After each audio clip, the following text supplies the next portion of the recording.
case you needed another reason to consider buying the Canon C70, Canon just released a new firmware update again that releases a ton of really cool features. You might notice over here in the corner, there's some audio meters that you can monitor all 4 tracks of audio now. Before you could only monitor 2. They've also enabled some new color profiles, so instead of just Canon Log 2, Log 3, and BT709, there is a new, more polished BT709 look that gives you the ability to have more quick turnaround looks. Canon also added the all-live format to their menu system, so if you're in XFAVC filming in 4K at a frame rate of under 60p, then you can now switch from the 410 megabit per second down to 240 megabits per second, which is incredible because you used to have to pick between intraframe and long GOP, which is 160 megabits per second, but now you have an option for lower data rates, but still getting that intraframe quality. And the thing that I'm most excited about is the eye autofocus. So you might see it here.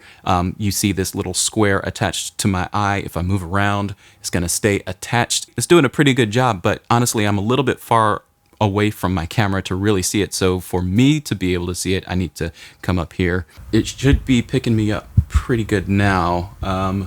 What do you think? If I can try to juke it out.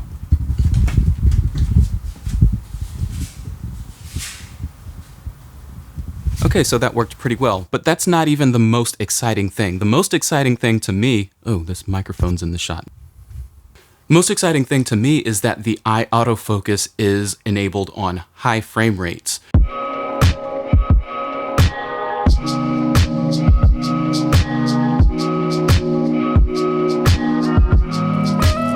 So before this update, the Canon C70 could only autofocus in high frame rates on spot focusing. There wasn't even face autofocus, so this is a huge update. But during these tests, I realized that you should probably change the speed of your autofocus to a higher speed when you're filming in higher frame rates, because with higher frame rates, the speed looks a little bit slow. So if you own a Canon C70, or if you've heard about Canon C70 when it came out, it was released without the Canon RAW light that it has now.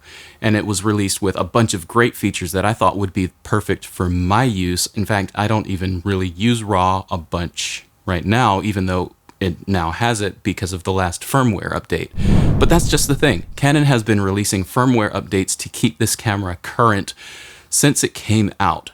It was released with 4K 120 with a fan built in, so there's no overheating after the whole Canon R5 overheat gate. Still weatherproof, still weather resistant, 10-bit color depth, dual gain output, which gives the Canon C70 incredible dynamic range, and it's got 4 audio jacks in here for professional audio capture. Plus, it still has a small enough form factor where people don't feel too uncomfortable with you carrying it around on you for family vacations and stuff like that. If you're looking to upgrade your firmware, you'll probably want to save your settings, because when you update your firmware, you're going to erase all the settings that you had on your camera and start from factory default. So to do that, you just insert a clean card into slot B. You'll go into your menu settings, go over to the wrench looking thing, and then click this label right here. Then you'll save your settings to that card. Once you've taken that out, you'll go to Canon's website, download the firmware. I've also left a link to that firmware in my description. Open it up on your computer, follow the instructions. It takes about 8 minutes once you get it onto a card and start that process. So if you're looking at it, there's not a progress bar, but don't freak out. It takes about 8 to 10 minutes. One key note is to make sure that your battery has full power. You don't want this thing dying on you when you're updating firmware. You could literally brick your camera. Once you've got that done, go back and grab that SD card that you put your settings on, slap it into memory card slot B, and load your settings, and you should be all good. To be totally honest, I just installed this firmware last night and I haven't really got a chance to play around with it yet, so I don't have an opinion on the color profiles. So let's do that now. We'll start with the Canon Log 2 profile.